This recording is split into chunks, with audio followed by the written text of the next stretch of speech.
All right. Okay, good evening, everyone, and welcome to this week's issue of Tuesday Talks. I am your host, Kim Riley, and we have a very exciting topic tonight. It's part two of a two-part series, and it is about talking with your kids about sexuality. We had a great kickoff last week, and we're going to finish up this week. So, as you all know, Tuesday Talks launched on March 31st, and we just had a very simple goal to connect the disability community in the Kansas City area during COVID 19 and beyond.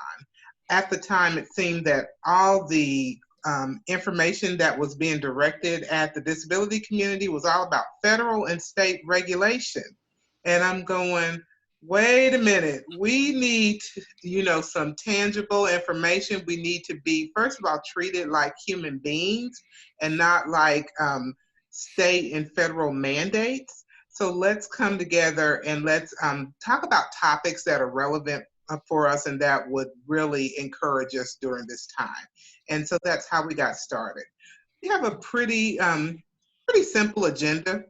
The first half of the show we devote to a presentation, Q&A, and then the second half we devote to resource sharing. We do deviate a bit, so if the topic just demands more time, if questions are coming, we definitely go above and beyond to make sure that we cover all of our content. And overall, this is kind of the structure we follow.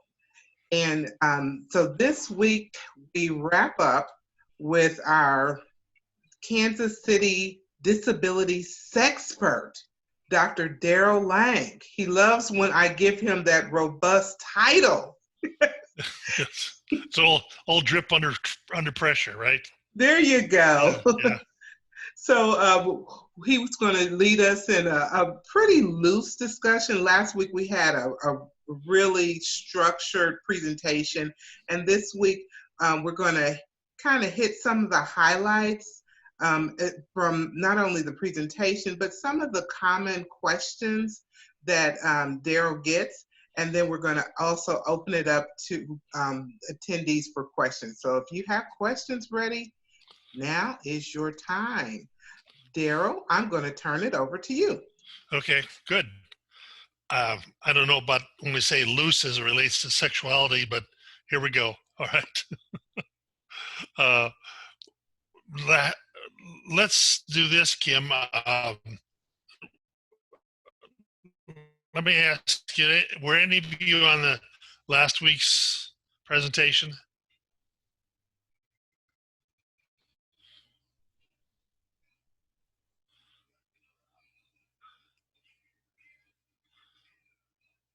Yes, I was, Darrel. Okay, good. All right. Let's then, Cheryl, what I'm going to do is I'm just going to do a little quick review, if that's okay, and then we'll go from that That's point, fine. if that's That all right with works. you. All right. Totally fine. All right, Kim, could you put up just some of just let's go ahead with one of the listing of the questions. How about that? How to respond to questions.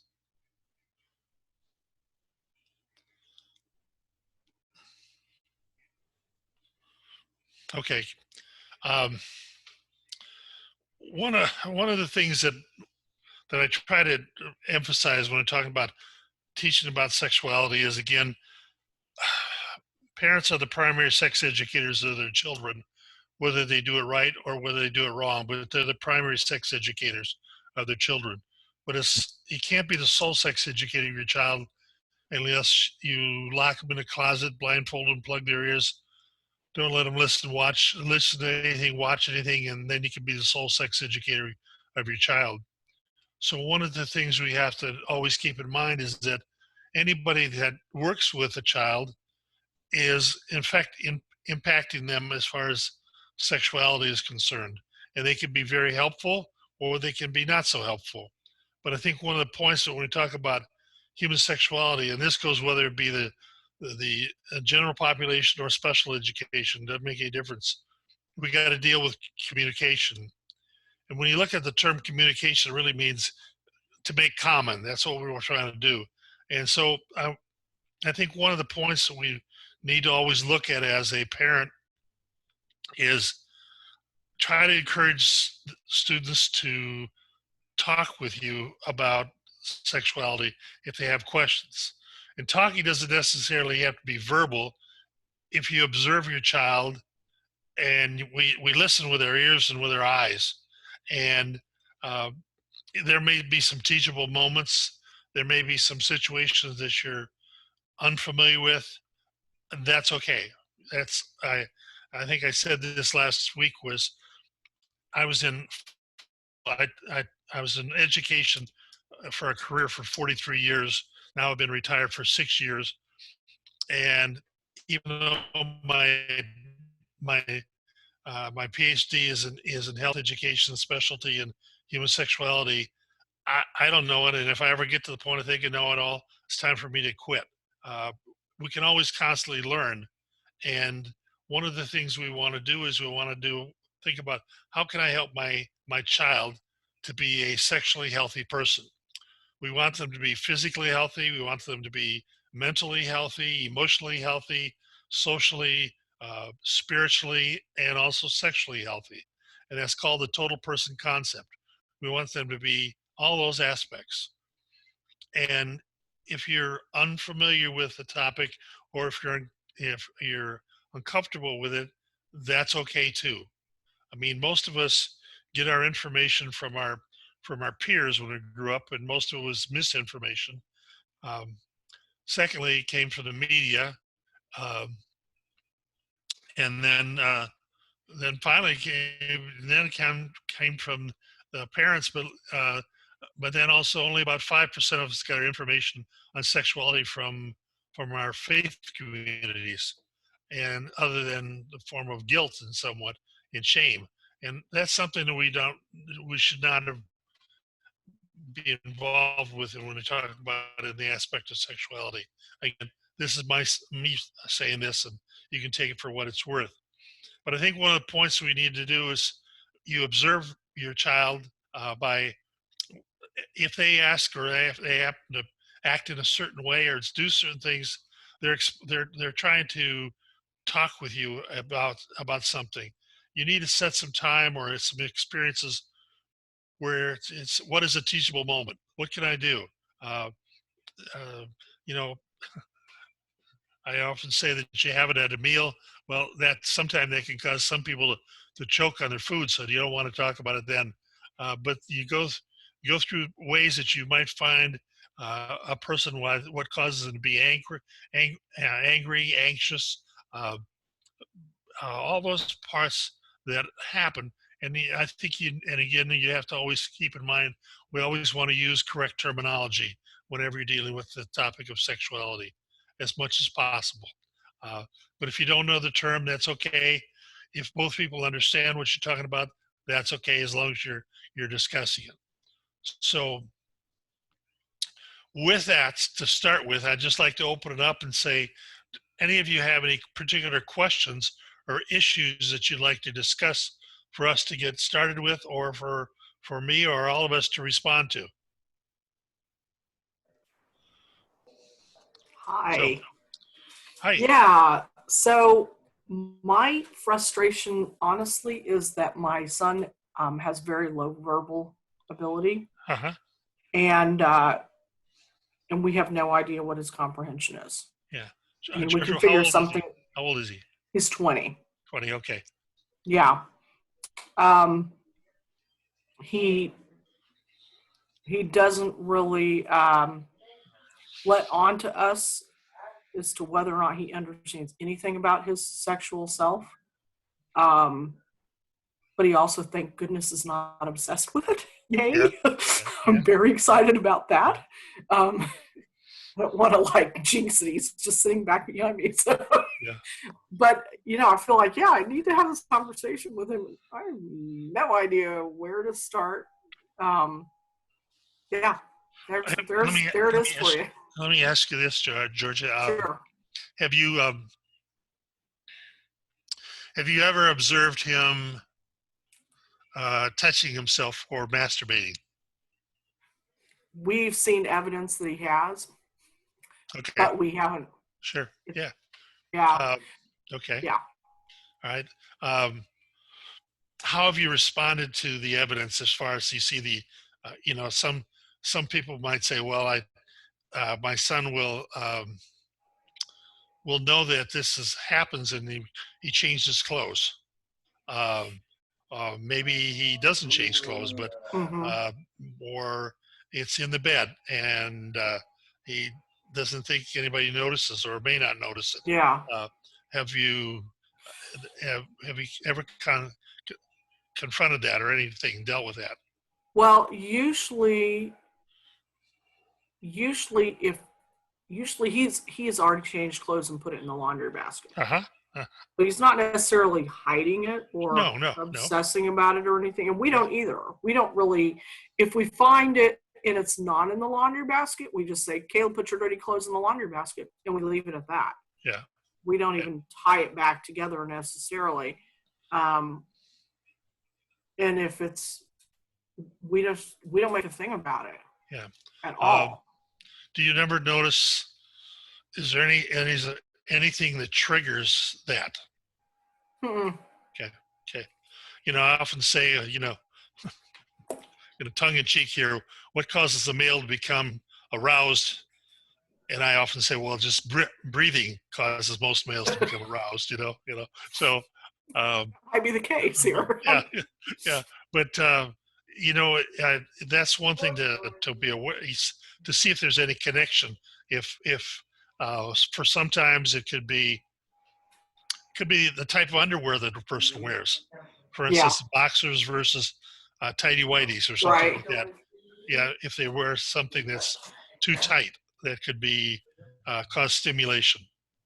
Yeah, actually, he wears the exact same kind of underwear all the time, and it's tighty whities, and he doesn't even try to wear anything else. If we offer him something else, like say for example, all of his underwear is dirty and it needs to be washed, and we give him like a pair of dad's underwear that are boxers and they're too big, that actually would be more likely to trigger it than his regular underwear. Yeah. Well, he's not used to wearing loose clothes. Okay. That's something that's imperative for you to be aware of. Mm-hmm. I'm just giving that as a point that sometimes what causes someone to become aroused. And the point of it also is that when that's probably one of the most difficult things for people, parents, to deal with, whether they be, the general population or in special education, is how do you deal with masturbation? For many people, they can't even say the word. They just the M word. That's about what comes out. And one of the points is that that's normal. It's absolutely normal. Right. Eventually, a person will turn 85 and it will no longer be normal. Just throwing it out there that is a normal factor, but also that it's always done like in the bedroom or in the bathroom, one place. Is he still in like? Does he go to school? Is he in a life school? Well, he's not now. Thank you, COVID. No, right? No. Yeah. Yeah, he's done. He will probably be going to a day program with starting in the summer, sometime here in the summer. Sure. Honestly, for him, we are pretty sure it's in the middle of the night or it's at least in his bedroom, and he will choose to go to his bedroom. Sure. He does, and right now he's spending a lot more time in his room with the door shut. But we don't necessarily think that's why, And again, we don't make a big deal out of it. I've never even named it, and I'm like, on one hand, I'm thinking to myself, leave it as is and let it go. And the other hand, I'm thinking, okay, wait a minute. How can this be a teachable moment without it becoming something more than we bargained for. If that Sure. makes any Yeah. sense. Yeah. Yeah. You know, yeah. Open a can of worms type of thing. Yeah. Mm-hmm. Yeah. It's I know. Have to admit. it's a thin line. Yeah. And I commend you that he's doing what you said, going to the bedroom, or he's doing it in Yeah. the bathroom, and knowing that's something you do in private, do it in front Yeah. of other people, I just got lucky, I think, Yeah, honestly, well, because I didn't have to teach yeah, anything. yeah. Because sometimes well, the reason I asked is that if they're in um, s- uh, a setting like in a school setting or in a Mm, life skills mm, setting, that they might have somebody doing this all the time, and they yeah. think, well, like, this is okay to do that, and No, that's not something not something that you do. yeah, Um, we've never had that problem. yeah, But I've met people that have had that problem with their right. kids, and Yeah, I have no idea what yeah, to tell them. yeah. Well, No yeah, idea. it's that's the part where you have to talk to them about what's appropriate, Hmm. that it's okay, but we have to do it in your bedroom, not, Right. if I were his son, you'd say, Darrel, in your bedroom, and not a bedroom, but in your bedroom, or Mm-hmm. in the bathroom. But Specific. it's got to be something that's specific. Okay. So, um, there's a time when you'll think about when you talk to your child about,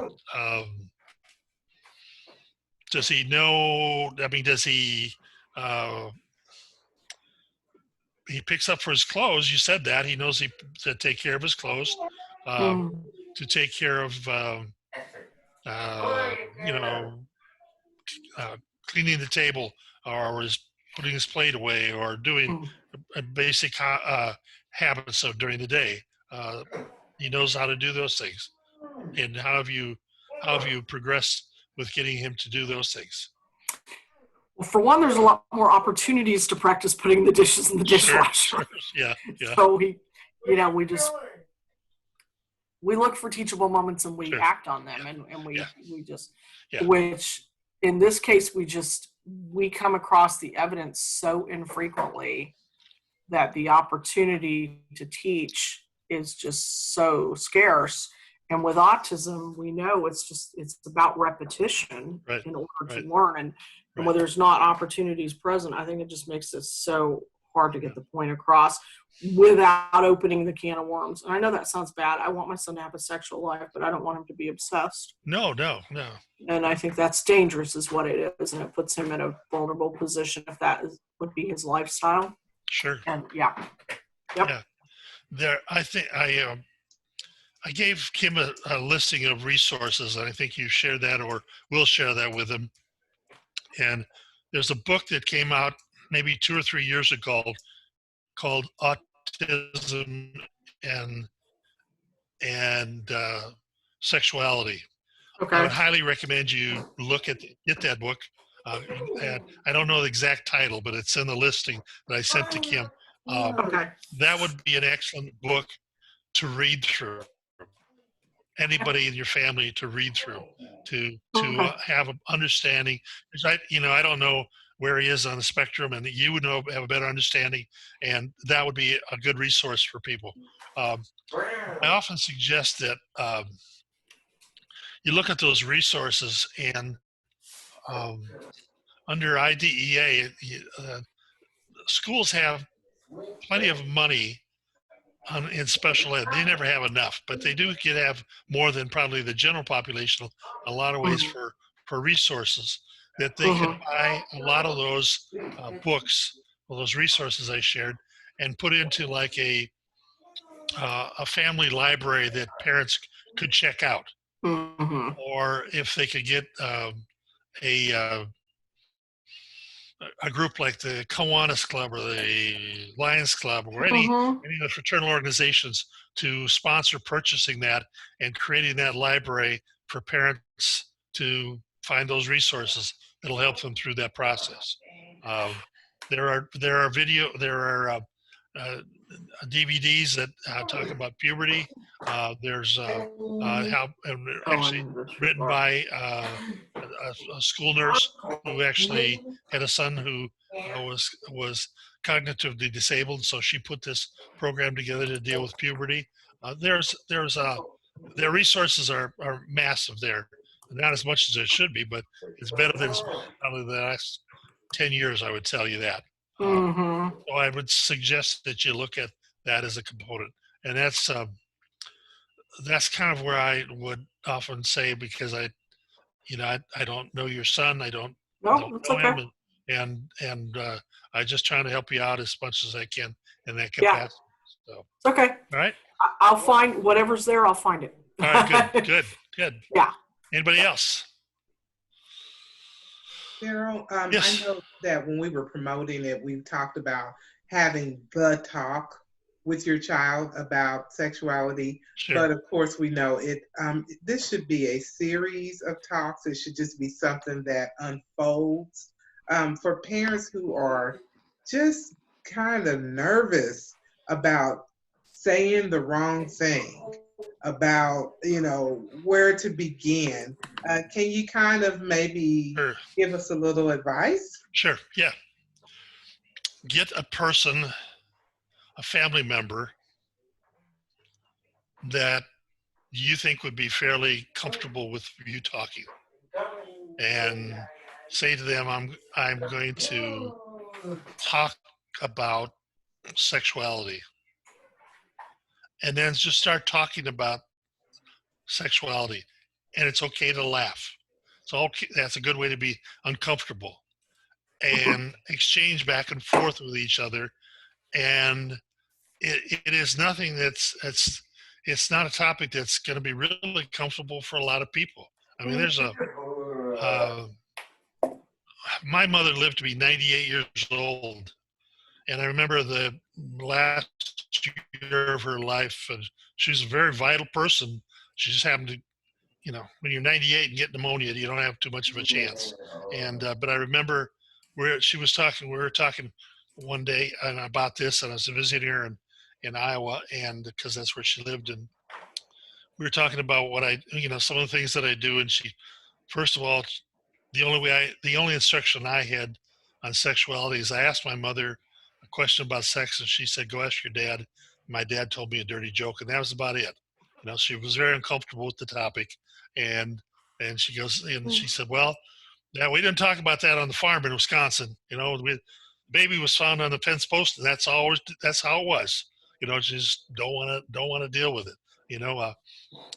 She said, I never went through menopause. And I go, oh yes, you did, Mom. We can document that very, very easily. We all go through those things, but she was uncomfortable with it, that topic, and that was just part of who she was and how she was raised. I chose not to be uncomfortable with it, and that's how my wife and I raised our children. And we didn't want that to appear to our two kids to have that feeling, because when a person is uncomfortable with it, they're sometimes uncomfortable with their own sexuality, and it's even going to a doctor. The University of Kansas used to always bring me in when I was still teaching at Emporia State University.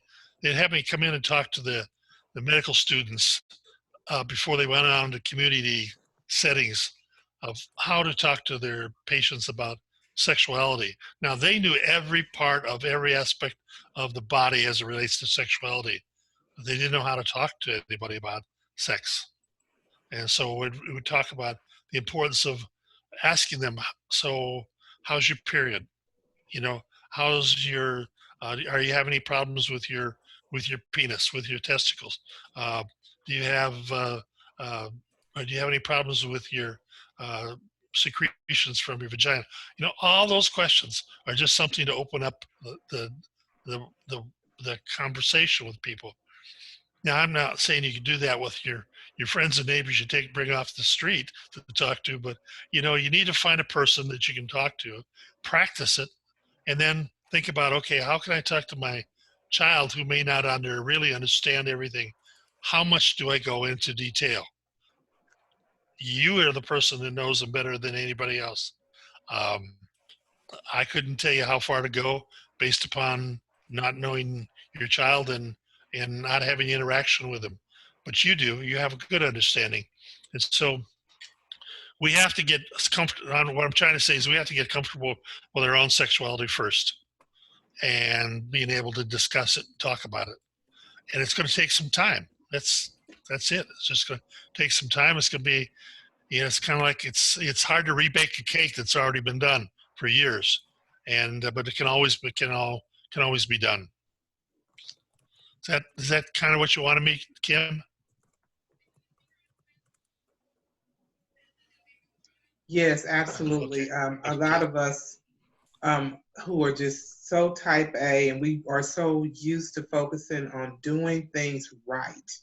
And this subject makes us so uncomfortable. And so many times we won't approach it because we're uncomfortable.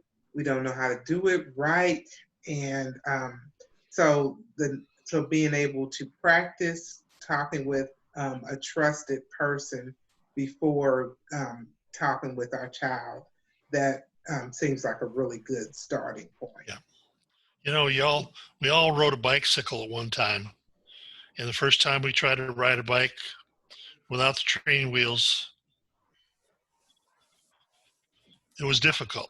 But you got up and did it again, finally got it done. But it was uncomfortable for you. So this topic's uncomfortable. You just have to practice it. And it has to become part of your daily life as you're making dinner. You could be kind of talking out loud to yourself. If somebody hears you, maybe that's a great teachable moment for them to hear something, but practice talking about it, thinking about, and you can also make notes to yourself about, okay, I've got to look this up. How would I approach this topic? And there's so many resources that you can find in the listing I gave to you, but there are also people that you might find that in your communities who can also be of assistance to you. There are more people out there that we don't utilize than we're aware of that have some expertise on this in some manner. All right. Any other questions? All right. Another question. Yeah. Go ahead. You don't have to raise your hand. Just shout it out. Do any of your talks and conversations get into education for the intent of preventing victimization? Yes. Yeah. Okay. Yeah. One of the things that is important, because children who are much at risk from sexual assault and harassment as the general population. And one of the things that we have to share with kids is that nobody should touch the area of your body covered by your swimming suit is your body. And nobody should be there touching you there except for maybe your mom or your dad or the doctor or some trusted adult that you can trust. Like, it could go as far as a teacher or a parent, because they may have to help you using the restroom. Who knows? But the area that's covered by the swimming suit is the area that a person has to be protective of, and that's what happens. Is so many. One of the keystones, I think the keystone itself of sexuality is self-concept. And every child wants to be loved by anybody, everybody. And individuals with special needs can be taken advantage of very, very easily. And learning to say no, the whole thing with abstinence only is that's taught in the general population. Is that's why in the 80s that was taught. There was between $2 and $3 billion was spent on abstinence only programs that were not effective, were not medically accurate, research-based, but were pushed by various religious factions. And just say no. If you just wrote down the word just say no, and if you put a K in front of the N and an O and a W after the O, you see KNOW. That's another way of saying no. It's knowledge. You got to give knowledge. Just saying no doesn't work. I mean, I always use the correlation of, or the example to say, when you see people go into the buffet and it's $5.95, all you can eat, and they load up their plate with so much food they have to have their hands on either side to walk to the table, even though they can go back, they just can't say no. And so what happens, they finish and they go, oh my God, I overate. Well, who forced you to eat? It was your responsibility. It was hard for you to say no because, gosh, you spent $5.99 and you're going to get your $5.99 worth out of it. And so I think you understand what I'm saying is we've got to teach kids that their private parts are only to be the parts that are covered by their swimming suits are the areas where no one should be touching them, and using the correct terms. I don't know if you were on the other night when I used the example of a young lady who said her uncle said he wanted to come over and park his car in our garage. And what does that mean? You got to ask that question. It could be that the uncle had a car, was going to drive over and put it in the garage. Well, it could be referring to putting his penis in her vagina. That's her garage. That's maybe what she calls her vagina, her garage, or that's what somebody said to her. So you got to understand how people are calling things, and we want to use the correct terms, but we don't also want to defame them. If they said garage and you say, no, that's your vagina. Well, they may not be able to say that or want to, but at least you understand what they're talking about. And so you have to carry on this language. It's like learning a language. If you've ever learned a language, another language, it takes a while. I spent 3 weeks in November in Costa Rica, fully immersed in the culture to learn Spanish. And the first day or two, I was totally lost what I was doing. But by the end of the third week, I was reading, writing, and speaking fluent Spanish. And so now I know how to order a margarita. No, a little bit more than that. But you've got to understand the language that a child is using and what they might feel, what they want to call it. But we want to try to say that might be your garage, but it's called your vagina. Let's call it the vagina from now on. Let's do that. So, but if they want us to keep calling it their garage, that's fine, as long as you know what they're talking about. Does that make sense? Okay.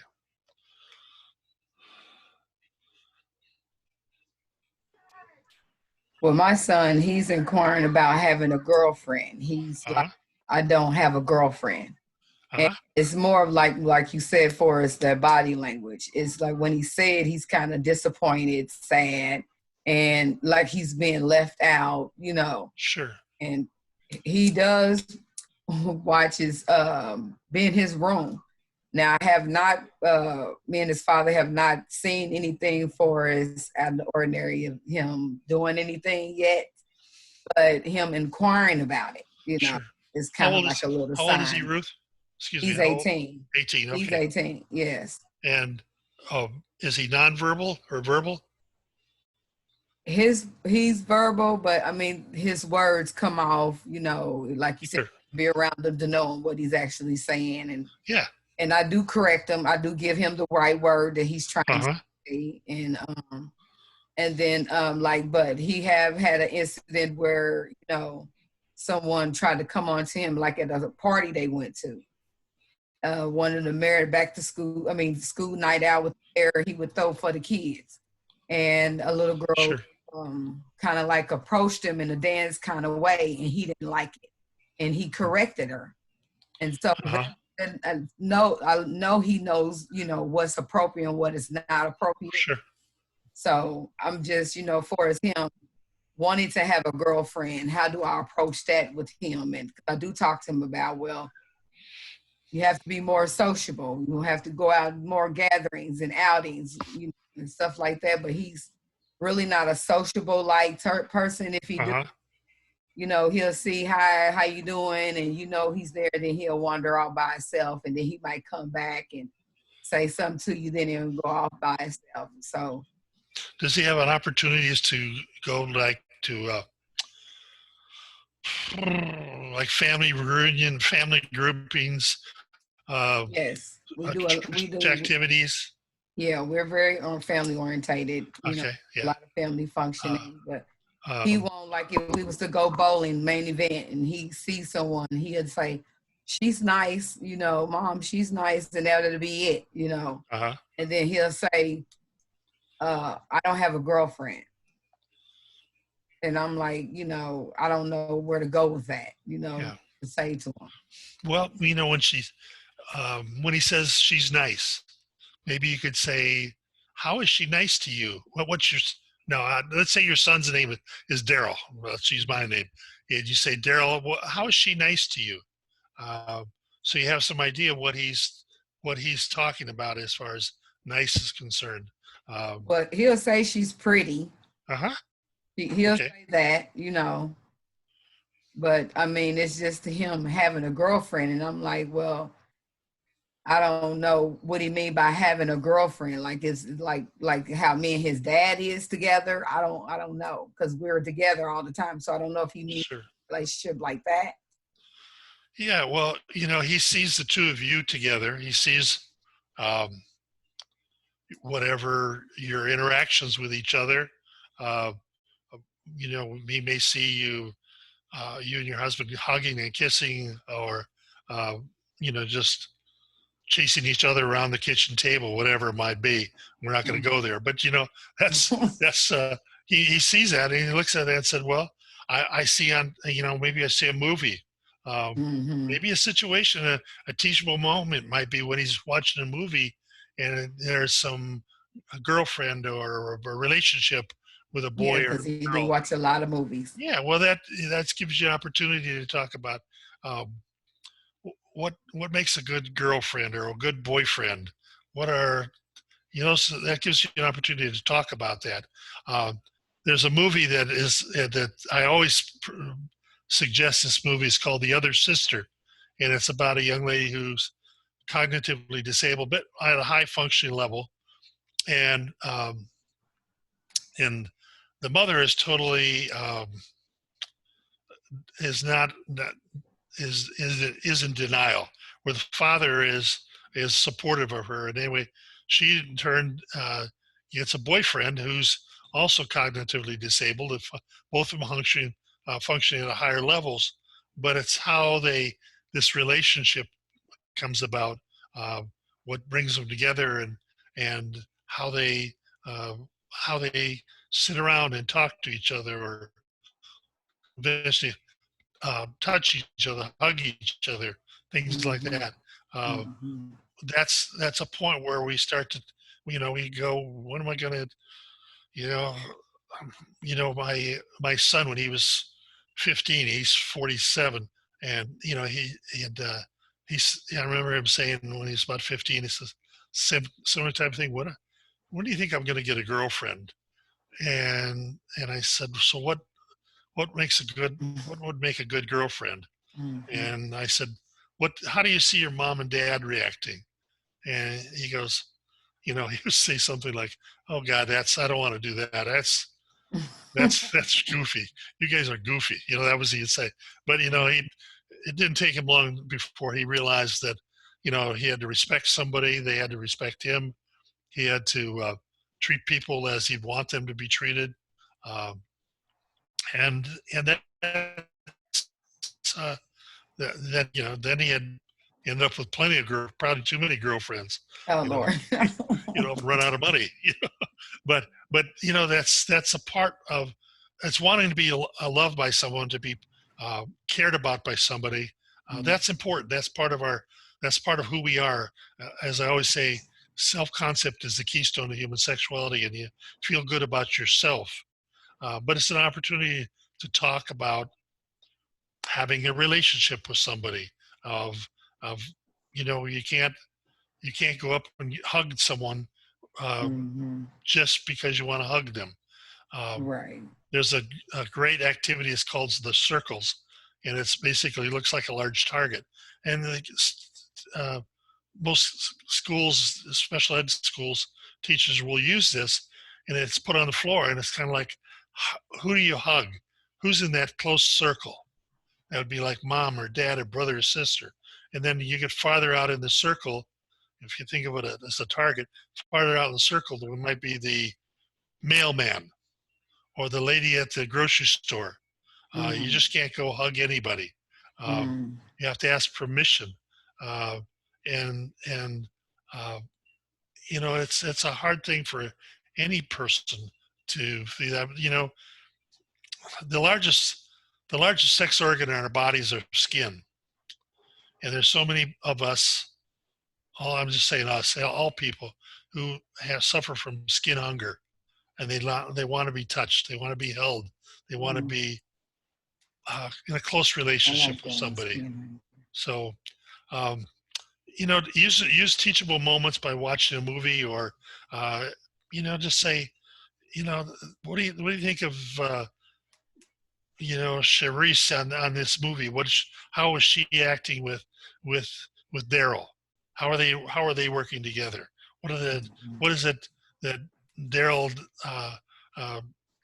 what is it that he likes? I remember the movie Coming to America with do you remember that movie where Eddie Murphy, I think it was Eddie Murphy, it was the crown prince of some African country, and he came over and went into the Bronx, and he wanted a girlfriend, and he didn't want a girlfriend because he was just wealthy. He wanted to know what it was that made a girlfriend. What is it that she would be attracted to? And I think he got most of his information from the barbers and men in the barber shop talking about, what a good girlfriend is like, what a good girl is. This is you gotta go to church. You gotta meet them at church. You gotta meet them. You gotta meet them someplace, not at the bar. You gotta, that's not what you're looking for. You gotta. They said, just see how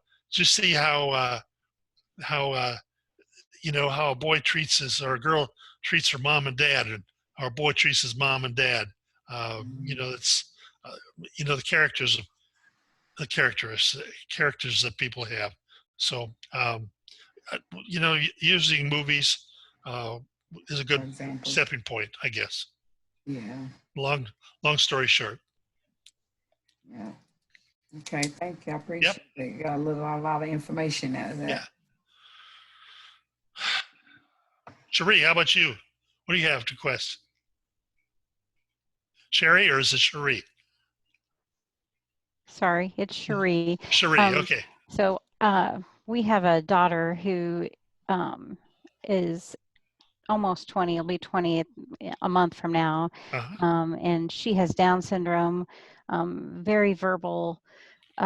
So she tells, when we're talking about the I want a boyfriend and a girlfriend, I mean, she talks about things like that a lot, and was fortunate, I think, her senior year of high school had a boyfriend that was a year younger and in high school with her, and has cognitive disabilities as well.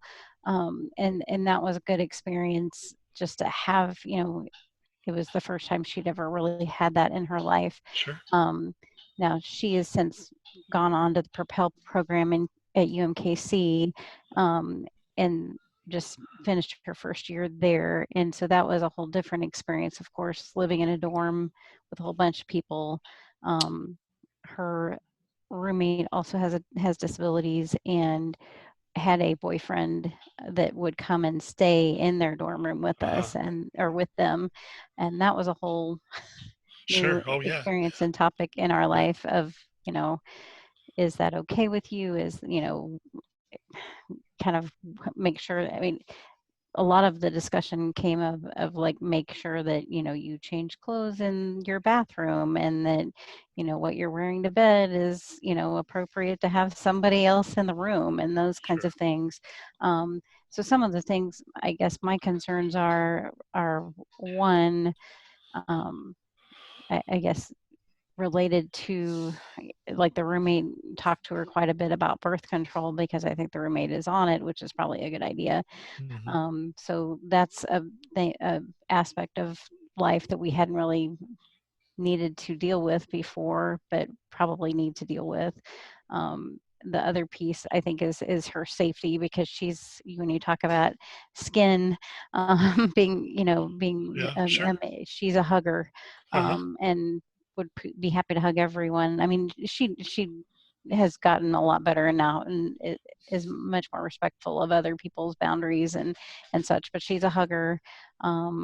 Would be one very easy to be taken advantage of if you showed her attention and love. And our goal for her, she'll go back to college, hopefully, if college goes back on campus in the fall, for her final year in that program. And I mean, our goal for her is that she lives independently, and Uh-huh. probably to do so, we'll have to live somewhere that isn't near us, because we live out on a farm in a very small community in north central Missouri. So setting her up for success to live independently and live safely independently on all kinds of aspects are kind of where my mind is headed. Sure. So Yeah, and I think the idea that you talked about with birth control is, that's an important factor, mhm. because someone it can be easily taken advantage of, and um, and and I mean, you have to look at something that's, um, like Depo-Provera or something like that, with a almost like not a permanent, but a something you don't have to worry about a day in and day out. Mhm. It's like, um, the World Health Organization tried to do something with birth control in India, and they were using birth control pills, and they said to the women, because they had so many children, they'd say, every time you see the sun come up, take one of these pills. When the sun comes up, you take a pill. Next time you see the sun come up, you take a pill. The idea was to take one every day. Mhm. Well, all of a sudden they didn't see the sun, so they didn't take one. Then they have 3 days they don't see the sun. Lo and behold, they get pregnant. So Right. you got to understand what are you saying, literally, figuratively. What can they understand? What can they process? Um, um, she obviously, if she's been living on her own a little bit there, she's able to deal with her menstrual cycle, or has that been somewhat uh, No, she really has been, okay? and I think, I mean, a highlight of starting a birth control program would be, to make that easier. Sure. We come from a family of bleeders, Uh-huh. heavy bleeders, Uh-huh. and unfortunately she has lucked into that Sure. experience. So that would be something that I see. The other piece of the puzzle is she has a thyroid condition, so she already takes a pill Uh-huh. regularly every morning. So I almost feel like she might be okay Uh-huh. taking another pill, because Okay. that's already a routine in her life that Yeah. she does do independently, and doesn't seem to miss very often. Uh-huh. And normally it's if her routine is out of what, like if she comes home, or or we travel or something like that, she Sure. might miss. But generally, if it's a regular day.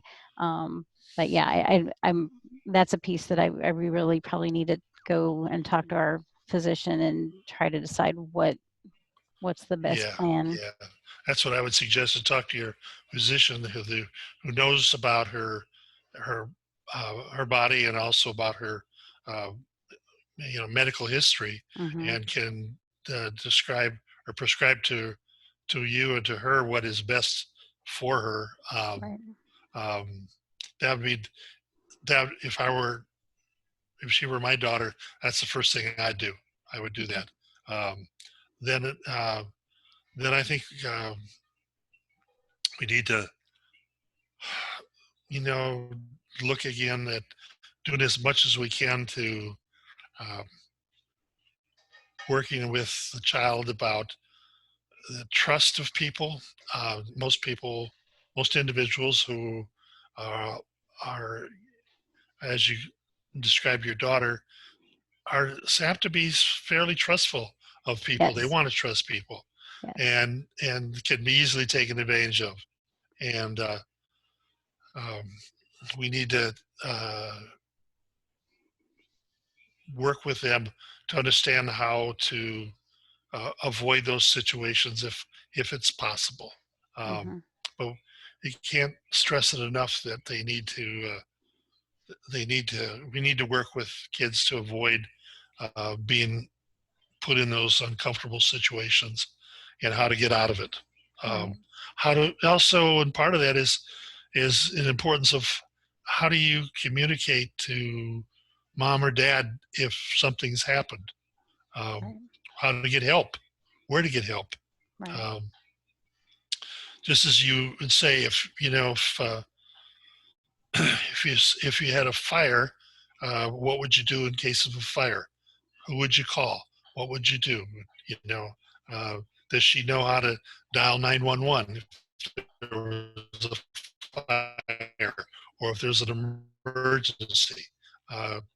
Maybe that's something you could work on to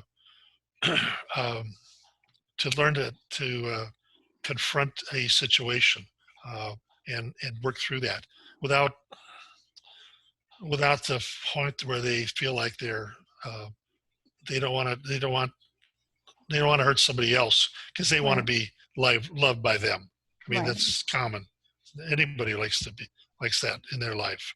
I said we've been fortunate that she's been very open. Like she went and visited the old boyfriend when she was home over Christmas break, and he put his hand on her leg. And when she came home from visiting, she was like, "Yeah, he did this, and I wasn't comfortable with him doing it, so I told him no." And I was like, Good. Yeah. "Okay, great, good."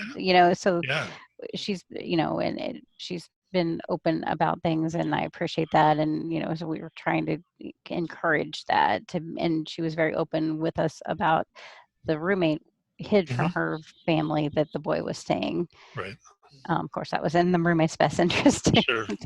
But but our daughter was pretty forthright of, hey, he's staying, and hey, this is what's happening. And right. So, and she, I think was under some pressure from the roommate not to tell us. And so I appreciated that she was honest with us, but I agree wholeheartedly. We need to talk further about what to do when somebody approaches you that Mm-hmm. because the boyfriend was protected. They were, at his house with his mom, and it was kind of a known situation. But anyone else, like, at a different time would be a different situation, certainly. I just wanted to jump in. Here's just 5 minutes. Okay, all right. I'll do this quickly. Here's a point that you've just asked this question, Sharice, that you could say, hey, I was talking to someone who was talking to us about sex and special ed. Mm-hmm. And he talked about being protective of yourself. That gives you an opportunity to start in right there and talk about it. Okay. Or, the point of masturbation, it could be the same type. Mm-hmm. You've got an opening right here. Just say, I wanted to share with you, or so on. Yeah. Yeah, she knows I'm on the call. She walked by a couple different times. So. Okay. There's your teachable moment. Yep. Yes. Yeah. It sounds like she is really literally having just about everyone's college experience too. We've been very fortunate. We really have. It's been and right. Yes. She and the roommate fought.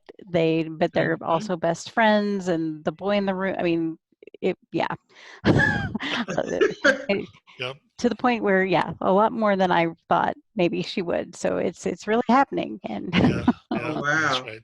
Okay. We have one person, Heather. Okay. Heather says she's having a good time listening, doesn't have many comments. And that's fine.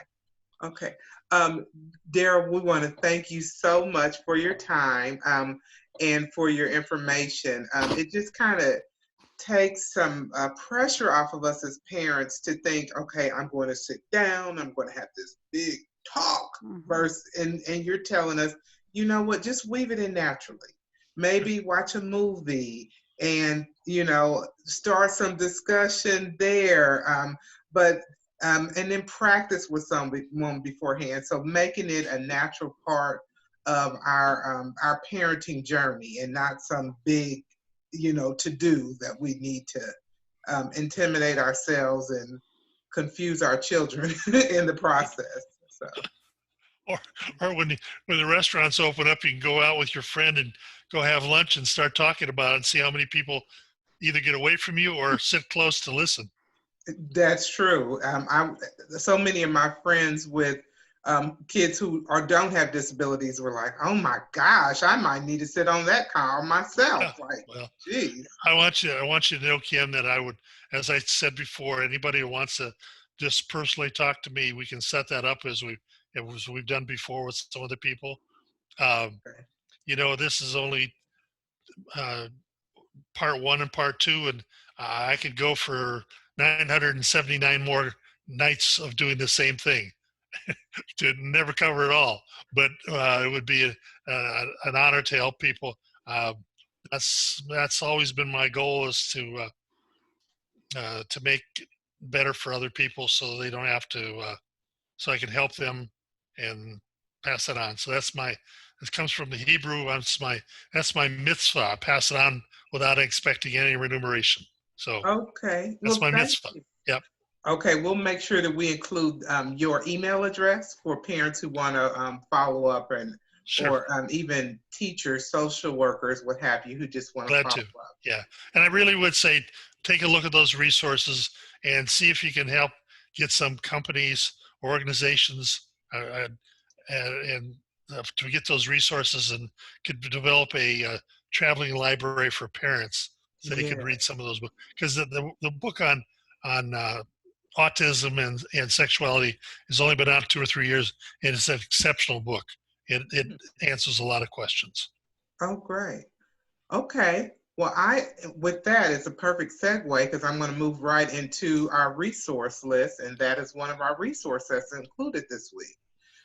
So thanks again, Darrel, and thanks everyone who tuned in.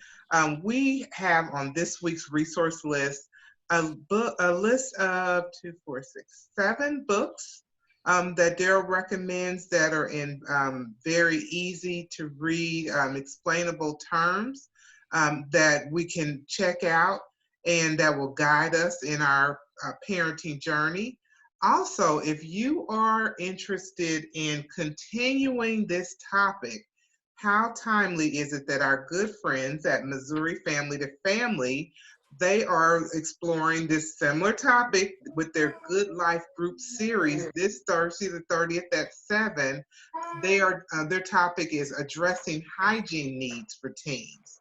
And the presenter is Jennifer Palmer, who is a mom of a child with a disability. She's also a RN with over 20 years of experience. She is a sexuality educator, a disability advocate, and pretty much Whitney Houston and Shaka Khan. She is every woman. Whoa, whoa, whoa. So she's hilarious. Actually, Jennifer is quite entertaining. I would suggest you bring a glass of wine with you. Oh, yes. Yes. So this Thursday at 7, and that'll be on the resource list. So it'll be ready tomorrow. If you all could register, we want to make sure that we support our friends at Missouri Family to Family. Thank you. And then another cool resource I found was 2 they're doctors. Well, they're actually medical students, and they decided to write a book, a children's book, where the big sister explains to the little sister why they've been staying home, and gives a quick lesson about COVID.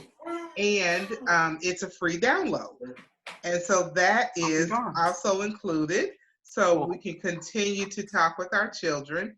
Mom, on the 10 o'clock call, definitely stress the importance of us being alert so that we can advocate.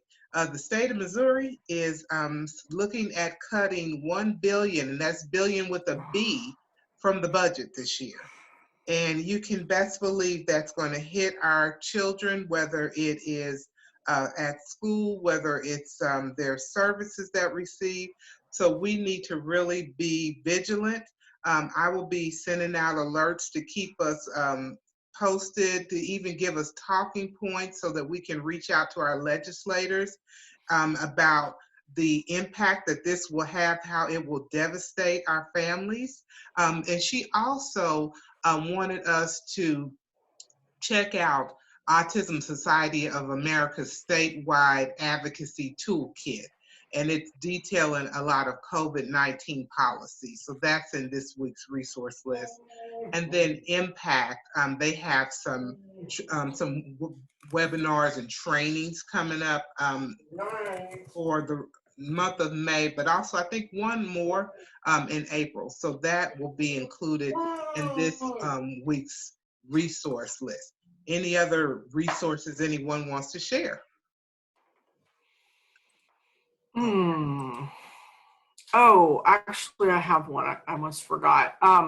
Okay. We are also getting ready to kick off another kind of an outcrop from doing our different calls, because we're doing calls on Sundays and Thursdays right now, although Sunday may go away when COVID goes, when we all come out of their shell, we'll probably get rid of Sundays. But we are going to actually do disability navigation sessions with people. So it's kind of like when they call Missouri Family to Family and we just talk to them about resources or whatever, but it's going to go more in depth and specifically into individual benefits. And that's also going to, if people want, it's going to turn into a coaching process where I will stay with that person for however long they need. They will also get interjected into mini master classes that will focus on very specific topics, like really in-depth onto Medicaid, really in-depth into waivers, whatever the case. And then also they will be able to get into the community where they get to talk to each other, and we've vetted all the participants to make sure we don't have like wackadoodles and they're just wanting to harass people. There are people actually ready to have intense conversations with each other and share resources and help teach each other, and that will be a moderated setting. So that's going to start. I think they're putting stuff on my calendar for this week, but I know it'll definitely be full-blown by next week. Oh, that'll be fantastic. I'm excited about it. It's going to be a lot of fun. So that's through Missouri Family to Family. Okay, cool. That'll be a great way to just keep us focused on how we can navigate resources. And then I want to give a little glimpse into what we'll be having next month. We had a really busy April with, we start off with a 2-part series on managing challenging behaviors at home during quarantine. And then we had a 2-part series on sexuality and people with disabilities. And so as we go into May, we definitely want to spend some time talking about transition in life after high school, and what better way to do this than in May as we talk about graduation season. And even though things are a little different now, there's still a transition period. And one of the fun guests that we will have Kate Duffy and the UMKC Propel team.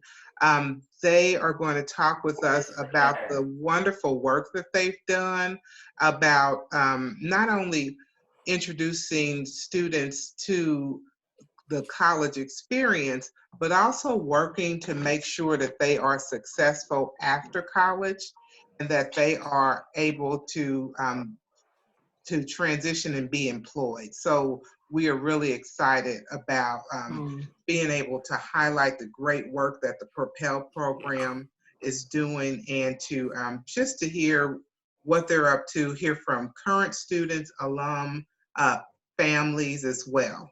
And so something to look forward to next week. And so Cherie, I hope that you'll be joining us, and I'm sure that families will as well. Any other questions, comments, feedback for the good of the order before we wrap up?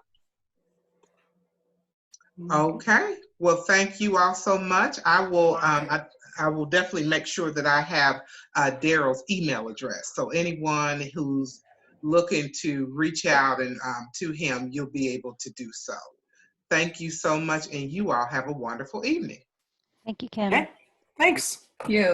Good night. Bye. Bye.